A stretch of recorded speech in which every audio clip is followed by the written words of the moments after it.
Thank you for being here. Good morning, everyone. I am Debbie Sarinana. I represent House District 21 in Bernalillo County in Albuquerque, New Mexico, and also an Air Force veteran, like she said.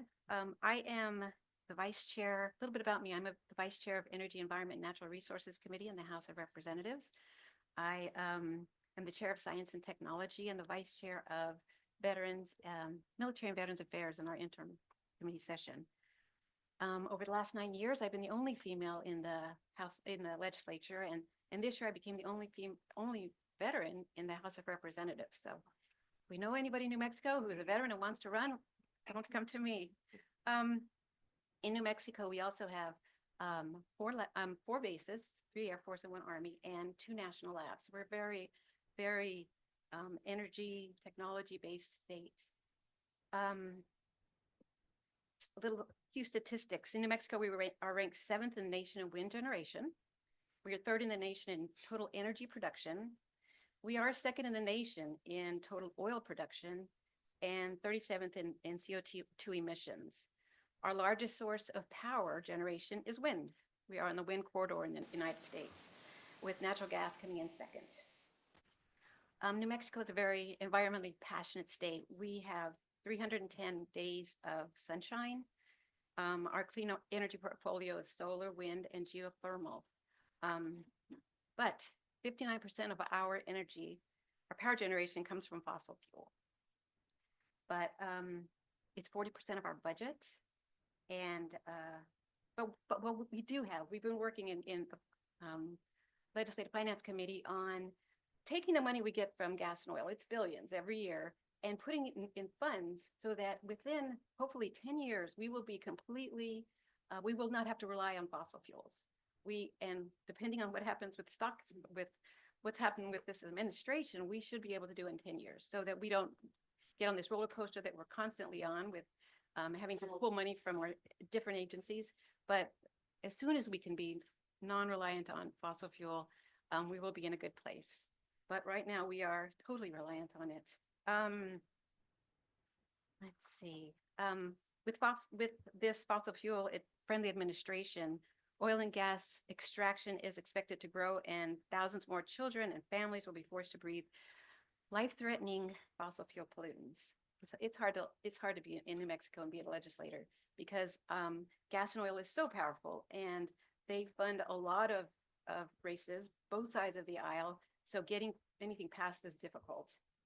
But I want to tell you about Jefferson Elementary School in Hobbs. At Jefferson Elementary School is a pre-K to 5th grade school. So we're talking about kids 4-year-old to 10 years old. It was established in 1956, long before the oil and gas boom. And in Jefferson Elementary, there are 161 pump jacks. You know what a pump jack is? Looks like a horse, looks like a microphone. Pump jacks, 161 within a mile of that little elementary, and 48 within half a mile. So these kids, no matter which way the wind is blowing, they are exposed to benzene, cancer-causing, birth defects, high hospitalization rates, respiratory, nosebleeds, rashes on a daily basis. These kids, 6 to 10-year-olds, every day they're exposed to this because many of them also live very close to their school.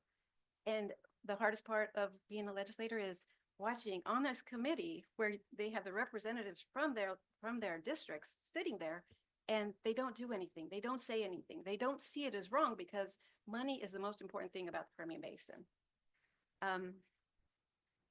This is why we have to make sure our federal government continues its federal climate investment. All the provisions and funding from the Inflation Reduction Act and the bipartisan infrastructure law and our environmental regulations must be restored for the future of the people and their prosperity. In New Mexico, we have about $4 billion coming for 924 different projects between the IRA and the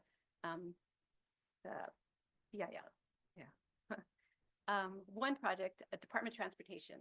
We had 38 million coming for projects, and 12 million of that was spent on EVs. We're looking at putting an EV charging station every 50 miles on our freeway, and it's a big state. We're the 5th biggest state in the country. And 12 billion was allotted for the first phase. It was completed. We have quite a few charging stations all over the state. You can get all over New Mexico, as big as it is, and find a charging station. I have an EV, so I travel a lot. But phase two was 26 million, and it was frozen. So these small towns that we were going to next, they were looking forward to having a charging station, have some economic development from this, and it has just been frozen. So that has hurt us quite a bit. The Department of Agriculture received money for renewable energy. The Environment Protection Agency received money for reforestation centers. With all our fires in New Mexico 2 years ago, we had fires that covered 997,000 acres, two merged right above one of our reforestation centers. And luckily we had these brave people who came to the reforestation center, took all of the small trees and took them to close to Albuquerque. But they actually risked their lives to get those. But we need reforestation centers. These centers will cover all of the Southwest as far as reforesting it from all the extreme wildfires and floods we've had.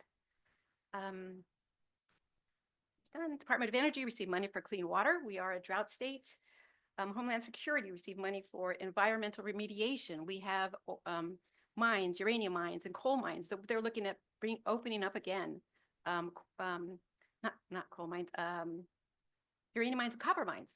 For one EV, it takes 198 pounds of copper to build an EV. So we need those mines, but we also need to remediate. And the Department of Interior, we had money for broadband. We have, like I said, a big state, very rural state, but we're trying to get to that last mile. So that's where the money would come from. So again, all these provisions and funding from the Inflation Reduction Act and bipartisan infrastructure law and environmental regulations must be restored for the future of our people, for their prosperity, health, and energy security. This is why we need to make sure our federal government continues with federal climate investments. Thank you.